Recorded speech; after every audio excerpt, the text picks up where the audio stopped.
KPCC ಕಚೇರಿಯಲ್ಲಿ ಮುಂಬರುವ Bengaluru GBA ನಗರ ಪಾಲಿಕೆ ಚುನಾವಣೆಗೆ ಆಕಾಂಕ್ಷಿಗಳು ಅಧಿಕೃತವಾಗಿ ಅರ್ಜಿ ಸಲ್ಲಿಕೆ ಮಾಡಿದ ಪುಲಕೇಶಿನಗರ ವಿಧಾನಸಭಾ ಕ್ಷೇತ್ರ ಪುಲಕೇಶಿನಗರ ವಾರ್ಡ್ 47 ಕಾಂಗ್ರೆಸ್ ಪಕ್ಷದ ಆಕಾಂಕ್ಷಿ ಬೆನಿಜಾಮಿನ್ ವಿನೋದ್ ಕುಮಾರ್ ಅರ್ಜಿ ಸಲ್ಲಿಸಿದರು. ಇದೇ ಸಂದರ್ಭದಲ್ಲಿ ಹಾಗೂ ಕೋಲಾರ ಲೋಕಸಭಾ ಕ್ಷೇತ್ರದ ನಿಕಟಪೂರ್ವ ಅಭ್ಯರ್ಥಿ ಕೆವಿ ಗೌತಮ್ ಮತ್ತು ಅನೇಕ ಕಾಂಗ್ರೆಸ್ ಮುಖಂಡರು ಉಪಸ್ಥಿತರಿದ್ದರು. ಸುದ್ದಿಗಾರರೊಂದಿಗೆ ಮಾತನಾಡಿ, ನಾನು ಸುಮಾರು 25 ವರ್ಷಗಳಿಂದ ಸಾಮಾನ್ಯ ಕಾರ್ಯಕರ್ತನಾಗಿ ದುಡಿದಿದ್ದೇನೆ.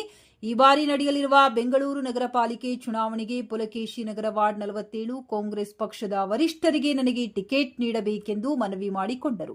ಮುಂಬರುವ ಬೆಂಗಳೂರು ಮಹಾನಗರ ಪಾಲಿಕೆ ಚುನಾವಣೆಯಲ್ಲಿ ನನಗೆ ಅಭ್ಯರ್ಥಿಯಾಗಿ ಅವಕಾಶ ನೀಡಿದರೆ ನನ್ನ ವಾರ್ಡ್ನ ಸರ್ವತೋಮುಖ ಪ್ರಗತಿಗೆ ಜನರ ಸೇವೆ ಮಾಡುವುದೇ ನನ್ನ ಏಕೈಕ ಗುರಿ. ನಿಮ್ಮೆಲ್ಲರ ಪ್ರೀತಿ, ಆಶೀರ್ವಾದ, ಬೆಂಬಲ ಸದಾ ನನ್ನ ಮೇಲೆ ಇರಲಿ ಎಂದು ತಿಳಿಸಿದರು. ಒಂದು ಅವಕಾಶ ಸಿಕ್ಕಿದೆ ನಮಗೆ. 25 ವರ್ಷದಿಂದ ನಾವು ಪಾರ್ಟಿಗೋಸ್ಕರ ಕಷ್ಟ ಬಿದ್ದು ಕೆಲಸ ಮಾಡಿದ್ದೀವಿ. ನಾನು ಇಡೀ ಕರ್ನಾಟಕದಲ್ಲೇ ಶ್ರೀ ರಾಜೀವ್ ಗಾಂಧಿ ಹೆಸರಲ್ಲಿ 22 ವರ್ಷದಿಂದ ಕಾಲ್ ಚೆಂಡು ಟೂರ್ನಮೆಂಟ್ನ ನಡೆಸ್ತಾ ಇದ್ದೀನಿ. ಸೊ ನಮಗೊಂದು ಅವಕಾಶ ಸಿಕ್ಕಿರೋದಕ್ಕೆ ಇವತ್ತು ನಾವು ನಾಮಿನೇಷನ್ ಹಾಕಿದ್ದೀವಿ.